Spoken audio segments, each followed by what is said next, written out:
சொன்ன மாதிரி தான் எல்லா ஸ்ட்ரகிளுக்கு பின்னாடி கண்டிப்பா ஒரு வெற்றி இருக்கும். அது ஆத்மார்த்தமான ஒரு சந்தோஷத்தை கொடுக்கும். ஸோ அப்படிப்பட்ட ஒரு வெற்றி தான் இன்னைக்கு பர்த்டே. அதுவும் ஐ திங்க் அவங்க கம்ப்ளீட் ஃபேமிலிக்கு அவரு கிஃப்ட் கொடுத்திருக்காரு அப்படின்னு தான் சொல்லணும். So happy birthday brother, please share few words. Jai Bhim, எல்லாருக்கும் வணக்கம். அப்பா நிறைய விஷயங்களை பேசினாரு. நான் இந்த இசைத்துறை மியூசிக்குள்ள வந்த பிறகு நிறைய நேரம் என்னுடைய பெற்றோரோட நான் ஸ்பெண்ட் பண்ணதில்லை. அதனால இன்னைக்கு அப்பா என்னை பத்தி என்ன நினைக்கிறாரு அப்படிங்கிறத நான் இன்னைக்கு உங்க எல்லாரும் முன்பாகவும் தெரிஞ்சுக்கிட்டேன். அதனால அப்பா ரொம்ப நன்றி. எப்போதுமே ஒரு ஏக்கம் இருக்கும். நான் நிறைய நேரம் எடுத்துக்கல, ரொம்ப ஷார்ட்டா பேசுறேன். முதல்ல இந்த நிகழ்வுக்கு என்னுடைய அழைப்பை ஏற்று வந்திருக்கும் மேடையில் இருக்கக்கூடிய எனது அன்பிற்கினிய இயக்குனர் அண்ணன் பா ரஞ்சித் அவர்களுக்கு மனமார்ந்த நன்றி தெரிவித்துக் கொள்கின்றேன். மதிப்பு மரியாதைக்குரிய ஆட்சி பணிய அம்மா சிவகாமி ஐஏஎஸ் அவர்களுக்கு என்னுடைய மனமார்ந்த நன்றியை தெரிவித்துக் கொள்கின்றேன். என்னுடைய அழைப்பை ஏற்று தன்னுடைய பிஸியான நேரங்களிலும் எனக்காக வந்திருந்த இயக்குனர் அண்ணன் இசையமைப்பாளர் இமான் அவர்களுக்கு என்னுடைய நன்றியை தெரிவித்துக் கொள்கிறேன். நான் 11வது 12வது படிக்கும்போது கேசட்ல வரக்கூடிய பாடல்களை, டிவி கிடையாது, டிவி பார்க்க விட மாட்டாங்க வீட்டுல. அப்ப நான் கேட்ட ஒரு குரல் வந்து அந்தோனிதாசன் அண்ணனுடைய குரல். அந்த குரல் எனக்குள்ள அப்படியே பாஞ்சிச்சு ஒரு 15 வயசுல. நான் அந்த நம்பிக்கையில தான் நேற்று அவருக்கு ஃபோன் பண்ணேன். நான் உங்க குரலை கேட்டுட்டு நான் ஒரு பாடகன் நானும் நினைச்சிருக்கேன், அதனால நீங்க வரணும் அப்படின்னு சொல்லி உரிமையா கேட்டேன். எனக்காக வந்த அண்ணன் அந்தோனிதாசன் அவர்களுக்கு நன்றி தெரிவித்துக் கொள்கிறேன். மற்றும் என்னுடைய டீம், நான் தொடர்ந்து இவங்களை சொல்றேன். பட் இருந்தாலும் மேடையில் இருக்கக்கூடிய கல்பனா அவர்களுக்கும் காட்சி and Anto, thank you so much for being here. Valliyamma பேராண்டி இந்த ஆல்பம் வந்து ஒரு 12 பாடல்கள் கொண்ட ஆல்பமா பண்ணணும். முதல்ல எனக்கு இந்த இண்டிபெண்டன்ட் மியூசிக் உள்ள வரணும் அப்படிங்கிற தாட் ப்ராசஸ் அதெல்லாம் வந்து நான் முதல்ல ரேப் மியூசிக்கே கேட்டது கிடையாது, சினிமாவும் பார்த்தது கிடையாது. நான் பார்த்தது எல்லாமே எங்க ஊருக்கு வந்து ஒவ்வொரு ஆண்டும் ஏப்ரல் 14 அன்றும் டிசம்பர் 6 அன்றும் கம்பீரமாக மேடையில் நின்று பாடக்கூடிய தலித் சுப்பையா அவர்களுடைய இசைக்குழுவும் அப்புறம் மணிமேகலை அக்கா, இப்படி நிறைய மக்கள் இசை கலைஞர்களை தான் நான் பார்த்து வளர்ந்துருக்கிறேன். அவர்கள் பாடும்பொழுது அந்த உணர்வு அப்படியே, இப்போ நம்ம வந்து பாபா சாஹிப்போட ஒரு புத்தகம் படிக்கணும்னா நம்ம அதுக்கு ஒரு தலித் சுப்பையா பாட்டு கேட்டுடலாம், ரெண்டும் ஒண்ணுதான் அப்படிங்கிற அளவுக்கு அவ்வளவு எளிமையா இசையை எனக்குள்ள கடத்திடுவாங்க. அதே மாதிரி எங்க அம்மா சர்ச்சுக்கு கூட்டு போவாங்க, அங்க இருக்கிற பாடல்கள்லாம் நிறைய கேட்டிருக்கேன். அங்க இருக்கிற பாடல்களோட அவங்க உட்காந்து கும்பலா பசங்களோட உட்காந்து பாடுறது, இவ்வளவுதான் என்னுடைய இசை அனுபவம். மற்ற மாதிரி சுத்தி இருக்கிறவங்க பாடுறது அதான். ஆனா இன்னைக்கு வந்து ஒரு இண்டிபெண்டன்ட் மியூசிக் ஸ்பேஸ்க்குள்ள நான் இருக்கிறேன்னா கண்டிப்பா அதுக்கு மிக முக்கியமான காரணம் வந்து தி கேஷ்லெஸ் கலெக்டிவ்ங்கிற மூவ்மெண்ட். கேஷ்லெஸ் கலெக்டிவ்ங்கிற மூவ்மெண்ட் இல்லைன்னா நான் வந்து இப்படியான இடத்துக்கு வந்தே இருக்க முடியாது. அந்த மூமெண்ட்ல வந்து நான் அந்த தாட் ப்ராசஸ்க்கு வந்து உண்மையிலேயே பா ரஞ்சித் அண்ணன் அவர்களுக்கு மனமார்ந்த நன்றி சொல்ல கடமைப்பட்டிருக்கேன். ஏன்னா அது எனக்கு மட்டுமானது இல்லை, அது வந்து ஒரு தேவையான பிளாட்ஃபார்ம்னு நினைக்கிறேன். எப்போதுமே வந்து விளிம்பு நிலை மக்களுடைய குரலையும் விளிம்பு நிலை மக்களுடைய வாழ்க்கையும் பண்பாட்டையும் இசை வடிவங்கள் எப்போதும் அப்ராப்ரியேட் பண்ணியே பழகி இருந்தது. ஆனா அது தாண்டி இல்ல, நாங்களா வந்து பேசுவோம், நாங்களா கோட் ஷூட் போட்டு தைரியமா ஸ்டைலா கெத்தா வந்து நிப்போங்கிறத உலகத்துக்கு நிரூபித்து காட்டியது வந்து கேஷ்லெஸ் கலெக்டிவ். அந்த கேஷ்லெஸ் கலெக்டிவ்ல நான் மேடை ஏறினதான் எனக்கு, அதுக்கு முன்னாடி எனக்கு விருப்பம் இருந்தது. நான் உதயானாவை சந்திக்கும் போது சொன்னது என்னன்னா, ஆனா எனக்கு நிறைய சமூக விழிப்புணர்வு பாடல்கள் பாடணும், அம்பேத்கர் பாட்டு பாடணும், இதுதான் என்னுடைய விருப்பம் அப்படின்னு சொன்னேன். அந்த வார்த்தை தான் அவரை வந்து எனக்கு கேஷ்லெஸ் கலெக்டிவ் இணைக்க வச்சதுன்னு நினைக்கிறேன். இப்போ அந்த ஜேர்னி தொடங்கி என்ஜாய் எல்லாம் தாண்டி இன்னைக்கு வள்ளியம்மா பேராண்டின்னு நான் இந்த ஆல்பத்துக்கு பேர் வச்சது. வள்ளியம்மாளுடைய ஹிஸ்டரி வந்து ரொம்ப முக்கியமானதுன்னு நினைக்கிறேன். 1823 இங்க இருந்து லட்சக்கணக்கான மக்களை பிரிட்டிஷ் வந்து தேயிலை தோட்டங்கள்ல இலங்கையில வேலை செய்வதற்காக அழைத்து போனார்கள். அந்த மக்களை விடுதலைக்கு பிறகு அங்கே விட்டுட்டு போயிட்டாங்க. அதுல பாதி மக்களை அங்கிருந்து இலங்கை அரசாங்கம் திருப்பி இந்தியாவுக்கு அனுப்பியது 1970கள் 80கள்ல.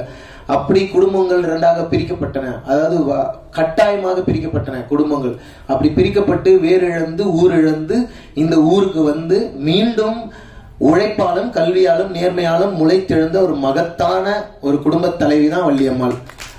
ஏன் நான் இதை சொல்றேன்னா, எனக்கு என்ன பெருமை இருக்கு, எனக்கு என்ன அடையாளம் இருக்கு நான் எப்பவுமே யோசிப்பேன். ஒருத்தனை கேட்டா அவன் ஜாதி அவனுக்கு பெருமைன்னு சொல்லுவான், ஒருத்தனை கேட்டா அவன்கிட்ட இருக்கிற காசு அவனுக்கு இருக்கிற பெருமைன்னு சொல்லுவான். ஒவ்வொருத்தருக்கும் ஒவ்வொரு பெருமைகள் இருக்கும். அப்ப நான் யோசிச்சு பார்ப்பேன் எனக்கு என்ன பெருமை இருக்குது அப்படின்னு சொல்லிட்டு. எங்க அப்பா ஒரு கல்லூரி ப்ரொஃபசர், அது எங்க அம்மா வந்து ஒரு ஸ்கூல் டீச்சர்னா அது அவங்க செய்யற அவங்களுடைய உழைப்புல அவங்க அடைஞ்சிருக்கிற உயரம். ஆனா எங்களுடைய வரலாற்றை வந்து அப்படியே நசுக்கிய போதும் மீண்டும் அதை முளைத்தெழுவதற்காக உழைத்திருக்கிற எங்களுடைய உழைப்பு இருக்குல்ல, அந்த உழைப்பு தான் எங்களுடைய அடையாளம் அப்படின்னு சொல்லி நான் புரிஞ்சுக்கிட்டேன். நான் எங்க தாத்தா வந்து காலில் செருப்பு போட்டு தெருவில் நடக்க முடியாது. இன்றைக்கு நாங்கள் வந்து விமானத்தில் ஏறி பறக்கிறோம், கார்களில் போகிறோம்னா இது வந்து சாதாரண ஒரு மாற்றம் கிடையாதுன்னு நான் நினைக்கிறேன். இதுல வந்து பாபா சாஹேப் அம்பேத்கரில் தொடங்கி இன்றைக்கு எங்க இயக்குனர் பா ரஞ்சித் வரைக்கும் எங்க கான்ட்ரிபியூஷன் இருந்துகிட்டே இருக்கு. இவ்வளவு பேருடைய ஒரு உழைப்பினால் மட்டும்தான் இன்னைக்கு வந்து ஒரு மியூசிக் ஈகோ சிஸ்டம்ல நானும் ஒரு ஆர்டிஸ்டா நிக்கிறேன் அப்படிங்கறத நான் உறுதியா நம்புறேன். எனக்கு வந்து பிறந்தநாள் கொண்டாடுறதுல உண்மையிலேயே இந்த வருஷம் எனக்கு மகிழ்ச்சியே இல்லை. ஏனென்றால் நாம் எப்போது கொல்லப்படுவோம் தெரியாத ஒரு வன்முறையான ஒரு சமுதாயத்தில் வாழ்ந்து கொண்டிருக்கிறோம். அப்படிதான் நான் இதை பாக்குறேன். நான் வந்து ஒரு ஒரு ஒரு தலித்தா வந்து வாழ்க்கையின் கொண்டாட்டங்களை கூட கொண்டாட முடியல நம்மளால. நமக்கு வந்து என்ன தினந்தோறும் நீ சாவு செய்தியை கேட்டுனே இருக்க, தினந்தோறும் உன் சார்ந்த உன் நிறத்தில் இருக்கிற நீ சாப்பிடுற உணவை சாப்பிடுற உன்ன மாதிரி இருக்கிற யாரோ ஒருத்தர் செத்துக்கிட்டே இருக்காங்கன்னா நீ எப்படி பர்த்டே கொண்டாடுவ, நீ எப்படி வந்து உனக்கு ஒரு பாட்டு வெளியிட்ட கொண்டாடுவ, உன் மனது எப்படி இருக்கும்? அந்த மனநிலை ரொம்ப ரொம்ப ஆபத்தானது. இந்த சமூகம், சாதிய சமூகம் மீண்டும் மீண்டும் வந்து நம்மள அப்படியான ஒரு இறுக்கத்திலேயே வச்சிருக்குன்னு நினைக்கிறேன். அந்த இறுக்கம் தான் என்னை போட்டு உறுத்திக்கிட்டே இருக்கும். ஆமன்னனுடைய மறைவு வந்து என்னை உண்மையாவே என்னால இது வரைக்கும் ஏத்துக்கவே முடியல. ஏனென்றால் தலித் சமூகத்துல இத்தனை இளைஞர்களை வந்து ஒவ்வொரு வாரமும் ஒவ்வொரு நாளும் நம்ம கேள்விப்பட்டே இருக்கோம். கொலை செய்கிறார்கள், சாதி ஆணவ படுகொலை செய்கிறார்கள், எதிர்க்க உட்கார்ந்துட்டா, நின்னுட்டா, நடந்துட்டா, படிச்சுட்டா, எல்லாமே பிரச்சனையா இருக்கும்போது மியூசிக்லாம் எங்கேயோ இருக்கு. ஆக்சுவலி தெருவில் நடக்கிறது, எதிர்க்க அவங்க முன்னாடி நடந்து போறது, இப்படியான பேசிக் விஷயங்கள்லயே நம்மளை வந்து அரெஸ்ட் பண்ணி வச்சுட்டு இந்த இசை, இந்த ஆட்டம் பாட்டம் கொண்டாட்டம் இது எல்லாத்தையுமே வந்து மேட்டுக்குடிகள் தங்களதான் தான் ஆக்கி கொண்டதனுடைய விளைவாதான் இன்னைக்கு வந்து நான் எத்தனையோ முன்னோர்களுடைய கனவு இது. ஒரு தலித் சுப்பையா வந்து ஒரு பாப் மார்லியா ஐயாவா மாறி இருக்கலாம், ஒரு பாவலர் முகில் வந்து ஒரு மைக்கேல் ஜாக்சனா மாறி இருக்கலாம். ஏன்னா இந்த சாதிய சமூகம் தான் இந்த மண்ணின் கலைஞர்களை மீண்டும் மீண்டும் அடியிலே வச்சிருக்கு. ஆனா அவர்களுடைய வாழ்க்கையில தான் அழகு இருக்கு, அவர்களுடைய வாழ்க்கையில தான் கொண்டாட்டம் இருக்கு. யார் இந்த மண்ணில் வேர்வை சிந்தி உழைக்கிறார்களோ அவர்களுக்கு தான் அந்த செடியை பத்தி தெரியும், அந்த நாத்தை பத்தி தெரியும், அதை பத்தி பாட்டு எழுத முடியும். ஆனா அந்த கலை வடிவங்களை எப்படி அவர்கள் நிலங்களை பிடுங்கிக்கிட்டாங்களோ அதே மாதிரி அவர்களுடைய கலைகளையும் பிடுங்கி கொண்டார்கள். இப்படியான ஒரு சூழல தான் நாம் இருந்து இருக்கிறோம். அதனால எனக்கு அடையாளமா இருக்கக்கூடிய வள்ளியம்மாளனுடைய வரலாற்றை பாதுகாக்கணும் அப்படின்னு எனக்கு தோணுச்சு. அதை வந்து எங்க பாட்டி பள்ளிக்கூடம் போல, ஆனா நான் வந்து காலேஜுக்கு போயிருக்கிறேன், பல நாடுகளுக்கு போயிருக்கிறேன், விமானங்கள்ல போறேன்னா இது எல்லாமே அவர்கள் செய்த அந்த உழைப்பின் வேர்களின் தியாகங்களை தான். அதுக்காக தான் நான் நன்றி செலுத்த வேண்டும் தான் இந்த ஆல்பமுக்கு வந்து வள்ளியம்மா பேராண்டி அப்படின்னு பேர் வச்சேன். கண்டிப்பா வந்து இது எல்லாருக்கும் ஒரு உணர்த்துதலை கொடுக்கும் அப்படின்ற ஒரு பெரிய நம்பிக்கை எனக்கு இருக்கு. இந்த ஆல்பம் வந்து ஒரு 2 வருஷம் கிட்டத்தட்ட எடுத்தேன் இந்த ஆல்பம் பண்ணி முடிக்கிறதுக்கு. குவாசி மோட் அப்படின்னு ஒரு மியூசிக் ப்ரொடியூசர், நான் என்னோட டீமை பத்தி ஷார்ட்டா சொல்லிடுறேன். குவாசி மோட் ஒரு மியூசிக் ப்ரொடியூசர், அவர் லண்டன்ல இருக்காரு. இந்த ஆல்பம்ல 8 பாடல்கள் எனக்காக அவர் பண்ணி கொடுத்திருக்காரு. ஒரு பலத்த கைத்தட்டல் கொடுத்தீங்கன்னா அவங்க வந்து உண்மையிலே அண்ட் ஆண்டோ பிராங்க்லின் இங்க இருக்காரு. 2 பாடல்கள் எனக்காக இந்த ஆல்பத்தில் அவர் பண்ணி கொடுத்திருக்காரு. அண்ட் காட்சி ஆப்பிரிக்கால இருந்து நமக்காக இங்க இந்த நிகழ்வுக்காக வந்திருக்காரு. ஸோ இவங்க 2 பேரும் ஈச் 2, ஸோ டோட்டலி 12 சாங்ஸ் பண்ணியிருக்கிறோம். அண்ட் சாய் ஸ்ரவணம் சார் வந்து எனக்கு ஒரு பாட்டு நேற்று திடீர்னு ஒரு பாட்டு இஷ்யூ ஆயிடுச்சு, அதில் உடனடியாக ஒரு பாட்டு பண்ண வேண்டி இருந்தது. அதை பண்ணும்போது உடனடியாக எனக்கு மிக்ஸ் பண்ணி கொடுங்க சார்னு கேட்டேன். சாய் ஸ்ரவணம் சார் அவர் வந்து எனக்காக ஒரு பாடல் மிக்ஸ் பண்ணி கொடுத்தாரு. மீதி 11 பாடல்கள் டயர் தாம்சன் சொல்லி லண்டன்ல ஒரு கிராமி வின்னிங் இன்ஜினியர் அவர் மிக்ஸ் பண்ணி கொடுத்தாரு. ஸோ அவருக்கும் என்னுடைய நன்றியை தெரிவிச்சுக்கிறேன். மற்றும் கல்பனா அம்பேத்கர் இந்த தொடாத மியூசிக் வீடியோ எடுத்து கொடுத்தாங்க. எனக்கு என்னன்னா கல்பனா வந்து இந்த பாட்டை சரியா புரிஞ்சுக்கோங்க. கல்பனாவுக்கு எப்போதுமே இந்த சமூகத்தின் மீது ஒரு கோபமும் இருக்கு, ஒரு பேரன்பும் இருக்கு. அதை நான் பார்த்துட்டே இருப்பேன். சரி கண்டிப்பா இவங்க இதுக்கு ஹேண்டில் பண்ணிடுவாங்கன்ற ஒரு நம்பிக்கை வந்து எனக்கு வந்ததுனால நான் அவங்க கிட்ட கொடுத்தேன். கண்டிப்பா இந்த பாடல் வந்து எனக்கு ரொம்ப பிடிச்சிருக்கு, கண்டிப்பா இது மக்களுக்கும் பிடிக்கும் அப்படின்னு நான் நம்புறேன். இந்த ஆல்பம் நேற்று நைட்டே ரிலீஸ் ஆயிடுச்சு, நீங்க கேளுங்க. 12 பாடல்கள் கொண்ட வள்ளியம்மா பேராண்டிங்கிற இந்த ஆல்பம் எல்லா மாதிரியான மூட்ஸும் இதுல இருக்கும். ஒரு ஜாலியான பாட்டு, எமோஷனலானது, லவ் சாங் எல்லாம். ஏன்னா நம்முடைய முழு உணர்வுகளை நம்ம வெளிப்படுத்த முடியாத மனிதர்களாவே இருக்கும். அப்ப அறிவு அப்படின்னா நீ எப்ப கருத்து சொல்ல போற, நான் கேட்கிறேன், நான் ஏன் கருத்து சொல்லணும், ஏன்னா சந்தோஷமா இருக்க கூடாதா நமக்கு? அப்போ வாழ்க்கையினுடைய மற்ற ரூம்ஸ் எல்லாம் நம்மளால போவே முடியாத ஒரு உளவியல் ரீதியான சிக்கல்களுக்குள்ளதான் நான் இருந்ததா நான் உணர்றேன். அதனால என்னைய நானே உடச்சிக்கிட்டது தான் வள்ளியம்மா பேராண்டி. சோ அதுல இது சரி இருந்தாலும் தவறு இருந்தாலும் ரஞ்சித் அண்ணன் சொன்ன மாதிரி நான் அதை கத்துக்கிறதுக்காக தயாரா இருக்கிறேன். உங்களுடைய கருத்துக்களுக்காக நான் காத்திருக்கிறேன். மற்றும் என்னுடைய அம்மா அப்பா, என்னுடைய குடும்பத்தினர், இவங்களுடைய இந்த உலகத்துல இருந்து தான் நான் வரேன். இவர்கள் யாருக்குமே கிடைக்காத ஒரு வாய்ப்பு எனக்கு கிடைச்சிருக்கு. அப்ப நான் யாரு? நான் என் முன்னோர்களின் கனவு. I am the wildest dream of my ancestors. என்னுடைய முன்னோர்கள் எப்போதும் இயங்கிக் கொண்டிருந்திருப்பார்கள். நான் ஒரு கலைஞனாக வேண்டும், பாடகனாக வேண்டும், நான் என்னுடைய குரல் உலகம் முழுவதும் கேட்கணும்னு கனவு கண்டிருப்பாங்கன்னு நினைக்கிறேன். அதனுடைய ஒரு தாக்கமா நான் இந்த இடத்துல நிக்கலாம்னு நினைக்கிறேன். அதனால அந்த வடிவத்துல என்னை இன்ஸ்பயர் பண்ண பாவலர் தலித் சுப்பையா ஐயால இருந்து, பாவலர் முகில் ஐயால இருந்து, இன்குலாப் ஐயா, கே குணசேகரன் ஐயா, இவர்கள் வரிசையில் மக்கள் இசைக்காக கிராமந்தோறும் ஓடி ஓடி பாடி பாடி என் போன்ற கிராமங்களிலிருந்து எளிய குடும்பங்களிலிருந்து வரக்கூடிய கலைஞர்களுக்கு நம்பிக்கை தந்த அத்தனை பேர்களுக்கும் என் நெஞ்சார்ந்த நன்றியை நான் இந்த இடத்துல தெரிவித்துக் கொள்கின்றேன். நம்ம வந்து இந்த ஹிப்ஹாப் மியூசிக்னு சொல்றோம், பாப் மியூசிக்னு சொல்றோம், இது எல்லாமே இந்த மண்ணின் இசை தான். ஆக்சுவலி இந்த எப்படி கருப்பின மக்களுடைய இசை வந்து ஹிப்ஹாப் இசை, அவர்களுடைய விடுதலைக்காக அவர்கள் பயன்படுத்தி கொண்டது. அதே போல இந்த இந்திய சூழல்ல, தமிழ் சூழல்ல நம்முடைய விடுதலைக்காக நாம் கையில் எடுக்க வேண்டிய இசை வந்து ஃபோக் மியூசிக்னு நினைக்கிறேன். அந்த ஃபோக் மியூசிக்ல தான் பல உண்மைகள் ஒளிஞ்சிருக்கு. இந்த சமூகத்தை பற்றிய அத்தனை படிப்பினைகளும் அங்கு ஒளிஞ்சிருக்கு. இயற்கையை எப்படி பாதுகாக்க வேண்டும், மனிதனை மனிதன் சமமாக நடத்தி கொள்ள வேண்டும், இப்படி அற்புதமான வாழ்வியல் கோட்பாடுகளோடு பொருளாதார ரீதியாக பின்தங்கி இருந்தாலும், ஆண்டாண்டு காலமாக வஞ்சிக்கப்பட்டிருந்தாலும், யாரையும் சுரண்டாது யாரையும் வஞ்சிக்காது வாழ்ந்து கொண்டிருக்கிற ஒரு மகத்தான பண்பாட்டுக்கு சொந்தக்காரர்கள் நாம் அப்படிங்கறத நான் புரிஞ்சுக்கிட்ட இடத்துல இருந்து தான் இந்த வள்ளியம்மா பேரண்டின்ற ஆல்பத்தை பண்ணியிருக்கேன். கண்டிப்பா இது உங்க எல்லாருடைய கொண்டாட்டத்துக்கும் காரணமா இந்த ஆல்பம் இருக்கும்னு நான் நம்புறேன். எனக்கு அதுக்கப்புறம் ஒரு மியூசிக் பேண்ட் உருவாக்கணும்னு தோணுச்சு. கேஷ்லெஸ் கலெக்டிவ்ல இருந்து அதன் பிறகு நான் ஓகே நம்மளும் ஒரு ஜாலியான ஒரு பேண்ட் ஆரம்பிக்கலாம், ஒரு ஆல்பம் பண்ணலாம்னு சொல்லிட்டு நான் பாலச்சந்தர் சரத்லாம் சேர்ந்து ஒரு மியூசிக் பேண்ட் உருவாக்கணும். அவர்களோடு தொடர்ந்து பயணம் பண்ணிட்டு இருக்கேன். அடுத்து என்னுடைய பேண்டோடைய ஆல்பத்தை நான் ரிலீஸ் பண்ணலான்னு இருக்கோம். இது நாம் தனியா ஒரு ஹிப்ஹாப் ஆல்பம் பண்ணணும் அப்படின்னு சொல்லி முயற்சி பண்ணது. இந்த இண்டிபெண்டன்ட் மியூசிக் ஸ்பேஸ்க்குள்ள அவ்வளவு ஈஸியா நம்மள வந்து வரவே விட மாட்டேங்கிறாங்க. என்னன்னா இங்க ஒரு பாட்டு, ஒரு ஒப்பாரி பாட்டு உருவாகுதுன்னா அந்த ஒப்பாரி பாட்டு வந்து 2000 வருஷம் தாண்டி வந்திருக்கும், 1000 வருஷங்கள் தாண்டி வந்திருக்கும். அது பேர் ஓரல் லிட்ரேச்சர், அது வாய்மொழி இலக்கியம். அதுக்கு கம்போசர் யாருன்னா ஏதோ ஒரு ஆயாவா, ஏதோ ஒரு ஊர்ல திண்ணையில உட்கார்ந்து இருக்கிற ஒரு ஆயாவா தான் இருப்பாங்க. அவர்களிடம் இருந்து அது வருகிறது. அது வந்து கொஞ்சம் கொஞ்சமா கசிந்து வரலாற்றில் ஒவ்வொரு கை மாறி அது கடைசியா ஒரு சினிமாவுக்கோ ஒரு பெரிய இடத்துக்கோ வருகிறது. ஆனா அந்த பெரிய இடத்துக்கு வரும்போது அது எங்க இருந்து வந்ததுன்னு சொல்லப்படுவதில்லை. அது அந்த மேடைக்கு வந்த பிறகு அது வெறும் வியாபார பொருளாயிடுது. அந்த மக்களுடைய பண்பாடு, அவங்க ஏன் அதை உருவாக்கி இருப்பாங்க, அந்த கதை என்ன அப்படிங்கறத பத்தி பேச விடுறது இல்லை. ஆனா இது ரொம்ப ஆபத்தான போக்குன்னு நான் பாக்குறேன். அது எப்படி நான் ஆண்டாண்டு காலமா சாதி எப்படி இங்க இருக்கிறவங்க உழைப்பை மட்டும் வாங்கின்னு அந்த மனிதர்களை புறந்தள்ளி வச்சதோ, அதே மாதிரி இந்த இசையும் பண்பாடும் அந்த எளிய மக்களுடைய வாழ்வியல் விழுமியங்களை பிடுங்கி கொண்டு அந்த மனிதர்களை புறந்தள்ளுகிற வேலையை செய்கிறது. அதை கட்டுடைக்க வேண்டிய பொறுப்பு நம்ம எல்லாருக்கும் இருக்குன்னு நான் நினைக்கிறேன். ஏனென்றால் நம்முடைய கலையை, பண்பாட்டை, வேர்களை நாம் பாதுகாக்கவில்லைன்னா வேறற்ற மனிதர்கள் ஆயிடுவோம். நாம் வேறற்ற மனிதர்களானால் எளிதில் வெட்டி வீழ்த்தப்படுவோம். இது வந்து எனக்கே இந்த அனுபவம் இருந்தது. நான் என்ஜாய் பாட்டு பண்ணப்போ நான் பேசணும்னு நினைச்சதுதான் எனக்கு பிரச்சனையா மாறிச்சு. நான் பேசணும்னு நினைச்சது, ஆமாம் எங்க ஆயா கிட்ட இருந்து நான் இதை வாங்கினேன். இப்போ சொன்னா உங்க ஆயாவை பத்தி பாட்டு பண்றதுக்கு தான் நான் வந்திருக்கேன். ஆமா, எங்க ஆயாவை பத்தி பாட்டு பண்ணதான் நான் வந்திருக்கேன். ஏன்னா எங்க ஆயாக்கள், எங்க தாத்தாக்கள் ஆண்டாண்டு காலமாக அடிமைகளாக இந்த மண்ணில் இருந்தவர்கள். அவர்களின் ரத்தத்திலும் வேர்வையிலும் முளைத்து விடுதலை பெற்ற பறவைகளாக நாங்கள் இன்றைக்கு கலைஞர்களாக மேடையில் ஏறி நிற்கிறோம். அதனால அதை பத்தி நான் பேசாம வேற எதை பத்தி நான் பேசுவது? நான் பேசுவதற்கு வேற என்ன இருக்கிறது?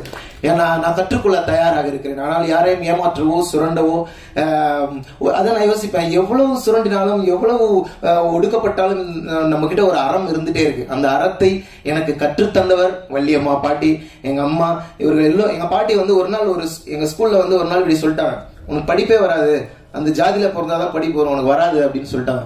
தாங்கவே முடியல. நான் பயங்கரமா அழுதுட்டேன். ஏன் அப்படி சொன்னாங்க, ஏன் என் கூட அந்த பையன்கிட்ட கேட்டேன், ஏன் இந்த ஜாதிக்கு வந்து படிப்பு வராதுன்னு சொன்னாங்க அப்படின்னு சொல்லி கேட்டேன். அவனும் ஒரு மாதிரி எமோஷனல் ஆயிடும். எங்க அம்மா கிட்ட வந்து சொன்னேன், நான் ஒரு நாள் லஞ்ச் சாப்பிட்டு இருக்கேன் எங்க வீட்டுல. எங்க அம்மா வந்து ஸ்கூலுக்குள்ள வந்து அந்த கதவை திறந்து நேரம் உள்ள வந்து அந்த கரஸ்பாண்ட் முன்னாடி என்ன, யாரை பார்த்து நீ அப்படி சொன்னாங்க, யார் தெரியுமா அப்படின்னு சொல்லி எங்க பாட்டி அவரை எதிர்த்து கேள்வி கேட்டாங்க. சொன்னா, அவன் அப்பா வாத்தியாரியா, அம்மா டீச்சரியா, நான் எவ்வளவு கஷ்டப்பட்டு நாங்க படிக்க வைக்கிறோம், எங்க பிள்ளைய எத்தனை வந்து எங்க குடும்பத்துல இருந்து ஒரே பிள்ளைய எத்தனை வந்து இவ்வளவு தூரம் நாங்க படிக்க வைக்கிறோம், நீ யாரையா சொல்றதுக்குன்னு எங்க பாட்டி எதிர்த்து கேட்ட அந்த வீரம் இருக்கு இல்லையா, அந்த வீரம் வந்து எனக்கு வரணும்னு நான் எத்தனையோ முறை வேண்டிக்கிறேன் ஆக்சுவலி. ஏன்னா அப்படியான ஒரு அழுத்தம் நிறைந்த ஒரு பயங்கர கெத்தான அந்த மொமெண்ட் என் கண்ணு முன்னாடி இருக்கு. அப்பப்ப நான் அதை யோசிச்சுப்பேன். அவர்கள் யாருக்கும் பயப்படாதவர்கள், யாரை கண்டும் எதை கண்டும் பயப்படாதவர்கள். அந்த பயமில்லாத ஒரு தன்மையை நானும் வளர்த்து கொள்ளவும், இன்னும் நிறைய பாடல்களை என்னோட நண்பர்களோட சேர்ந்து நான் பாடவும் விரும்புறேன். அண்ட் இந்த ஆல்பம்ல என் கூட கொலாபரேட் பண்ணியிருக்கிற ரஷ்மித் கவுர் ஒரு ஆர்டிஸ்ட் கொலாபரேட் பண்ணியிருக்காங்க. அண்ட் பாலச்சந்தர், செல்லமுத்து இவர்கள் சில பாடல்களை என்னோட சேர்ந்து பாடியிருக்காங்க. என்னுடைய பாடிய இசைத்த அத்தனை கலைஞர்களுக்கும் நான் மனமார்ந்த நன்றி தெரிவித்துக் கொள்கின்றேன். கலை மக்களுக்கானது. நான் சின்ன வயசுல இருந்து அம்பேத்கரிய பாடல்களை கேட்டு வளர்ந்துருக்கேன். ஆனா உண்மையாவே அம்பேத்கரிய பாடல்களுக்கு ஒரு பெரிய மேடை அமைத்து கொடுத்த நீலம் பண்பாட்டு மையத்திற்கும் இயக்குனர் ப. ரஞ்சித் அண்ணன் அவர்களுக்கும் என்னன்னா அது இயற்கை, அவ்வளவுதான். நான் பேசுவது அரசியல் கிடையாது. நான் அப்படிதான் நினைக்கிறேன். நீ இயற்கையோடு பொருந்தி இருக்கிற ஒரு வாழ்க்கை தான் நமக்கு தேவையானது. ஒரு சாதி அமைப்பை எப்படி புரிஞ்சுக்கலாம்னா, இங்க ஒரு தென்னை மரம் இருந்தா ஒரு வேப்ப மரமும் இருக்கலாம், ஒரு வேப்ப மரம் இருந்தா ஒரு புளிய மரமும் இருக்கலாம். எல்லா இடத்துலயும் தென்னை மரமாவே இருந்தா அந்த உலகம் எப்படி இருக்கும்? எல்லா இடத்துலயும் வேப்ப மரமா வந்து இந்த உலகம் எப்படி இருக்கும்? இயற்கை நம்மை ஜனநாயகத்துடன் தான் இந்த பூமியில் நிறுத்திருக்கிறது. நாம் தான் அந்த ஜனநாயகத்தை அடித்து கெடுத்து கொண்டு ஒருத்தர் தாக்கி கொண்டு இருக்கிறோம். அவ்வளவு ஆபத்தான ஒரு சமூகத்தில் நாம் வாழ்ந்து கொண்டிருக்கிறோம்ங்கிறது எனக்கு ரொம்ப பெயின்ஃபுல்லா இருக்கு. கண்டிப்பா என்னால் இயன்ற அளவுல என்னுடைய கலை வடிவத்துல தொடர்ந்து நான் அதை பத்தி பேசுவேன்.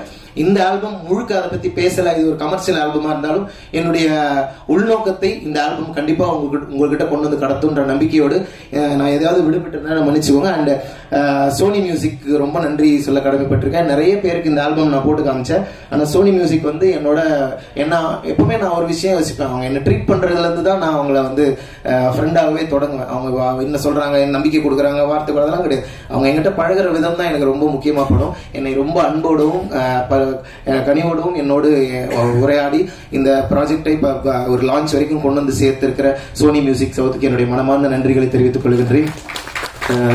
தொடர்ந்து இந்த மாதிரி நிறைய இண்டிபெண்டன்ட் கலைஞர்களுக்கு இப்படியான வாய்ப்புகள் கிடைக்கணும், இப்படியான வெளிச்சம் கிடைக்கணும். அதுக்கான வேலையை நாம் எல்லாரும் சேர்ந்து செய்வோம்.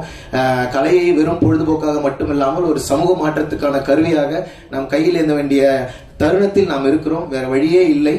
ரொம்ப ஆபத்தான, ரொம்ப வன்முறை நிறைந்த ஒரு சமூகத்துல நாம் இருக்கிறோம். அது ஏன்னா எனக்கு என்ன பயமா இருக்குன்னா, ஒருவேளை நாளைக்கு அந்த கொல்லப்படுகிற ஆள் நானாகவோ எனக்கு தெரிந்தவர்களாகவோ இருக்கலாமோங்கிற பயத்தோடவே உழவ வேண்டியதா இருக்கு. அது என்ன புரிஞ்சுக்கிறவங்களுக்கு அது புரியும்னு நினைக்கிறேன். அப்படியான ஒரு நிலையிலிருந்து நாம் விடுபட வேண்டும். நாம் வந்து எந்த தவறும் செய்யாதவர்கள், இந்த ஒட்டுமொத்த உலகத்தை நேசிக்கக்கூடிய அந்த பேரன்பை கொண்ட மக்கள். அந்த அன்பை மீட்டெடுப்போம், அந்த மாண்பை மீட்டெடுப்போம் சொல்லி விடைபெறுகிறேன். ஜெய் பீம்.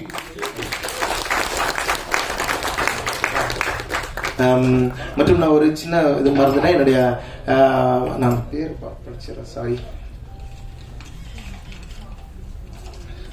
ரொம்ப 1 மினிட் மட்டும் எடுத்துக்கிறேன். இந்த ஆல்பமோட ப்ரொடியூசர்ஸ் குவாசிமோட், ஆண்டோன் காச்சி, அவங்களுக்கு நன்றி. அண்ட் மிக்ஸ் பண்ணி கொடுத்த குவாசி டயர் சாய் ஸ்ரவணம் சாருக்கு நன்றி. Recording engineers Hari 20 dB and Vishnu 2BQ, அவங்களுக்கு என்னுடைய மனமார்ந்த நன்றிகள். அப்புறம் வந்து இந்த மியூசிக் வீடியோ ப்ரொடியூஸ் பண்றதுக்கு எனக்கு உதவி செய்த கதிர் வீரசேகர், சுந்தரலிங்கம் மற்றும் முருகன் அவர்களுக்கு நன்றி. அண்ட் மியூசிக் வீடியோட டைரக்டர் கல்பனா, விக்கி, சந்தானகுமார், பிளாக் எல்லாருக்கும் என்னுடைய நன்றிகள். மற்றும் சோனி மியூசிக் அசோக், அச்சிந்தியா, கௌஷிக், மானஸ்வினி, அந்த ஹோல் டீம் எல்லாருக்கும் என்னுடைய நன்றிகள். மற்றும் கடைசியா 2 பேருக்கு நான் என்னுடைய முக்கியமான நன்றி தெரிவிக்கணும். நண்பர்கள் கிட்ட எப்பவுமே எனக்கு ஃப்ரெண்ட்ஸ்னா கொஞ்சம் பயமா இருக்கும். ஏன்னா இந்த ஃப்ரெண்ட்ஸ் வந்து ரொம்ப ஈஸியா நம்மள அட்வான்டேஜ் எடுத்துவாங்க. டக்குன்னு போற போக்குல ஜாதி பேர் சொல்லி கலாய்ப்பாங்க. அது எனக்கு ரொம்ப பயமா இருக்கும். அதனால ஃப்ரெண்ட்ஸோட நான் சேரவே ரொம்ப யோசிப்பேன். அது மாதிரி எனக்கு சின்ன சின்ன அனுபவங்கள் இருக்கு. ஒரு என்ன மாதிரி பாக்குறாங்க, ஃப்ரெண்ட்ஷிப்ங்கிறது வந்து உள்ள இருந்து வருகிறதா இல்ல சும்மா என்கிட்ட இருக்கிற பொம்மை உங்ககிட்டே இருக்குங்கிற இடத்துல இருந்து வருதான்னு சொல்லிட்டு எனக்கு யோசனையாவே இருக்கும். ப்ரிவிலேஜ்ல இருந்து பழகுறாங்களா இல்ல உண்மையாவே பழகுறாங்களான்னு. ஆனா உண்மையாவே இந்த 2 பேர் என்னுடைய லைஃப்ல வந்ததுனால நான் நிறைய கத்துக்கிட்டு நிறைய பண்பட்டிருக்கேன்னு சொல்லலாம். இந்த 2 பேர் எனக்கு நண்பர்களா கிடைச்சப்போ நான் வந்து முதல்ல நான் யாரோடையுமே ஒட்டவே மாட்டேன். ஆனா இந்த 2 பேரோட நான் சேர்ந்த பிறகு ஓகே, நான் சில நல்ல நண்பர்களை சம்பாதிக்கக்கூடிய அளவுக்கான திறன் எனக்கும் இருக்கிறது. நல்ல ஒரு நட்புக்குள்ள நான் இருக்கிறேன்னு சொல்லலாம். அந்த மாதிரி எனக்கு கிடைச்ச நண்பர்கள் சங்கீதன், கார்த்திக் அவர்களுக்கு என்னுடைய மனமார்ந்த நன்றி தெரிவித்துக் கொள்கின்றேன். இந்த ஆல்பத்துல அவங்களுடைய பங்கு ரொம்ப முக்கியமானது. ஒவ்வொரு ப்ராசஸ்லயும் அவங்க வந்து இந்த ஆல்பத்தை கொண்டு வந்து சேர்க்கறதுல ரொம்ப கவனமா இருந்தாங்க. மற்றும் என் மீது அன்பு கொண்டு வந்திருந்த உங்கள் அனைவருக்கும், ஊடகங்கள் யாவருக்கும் நன்றி தெரிவித்து விடைபெறுகிறேன். வணக்கம்.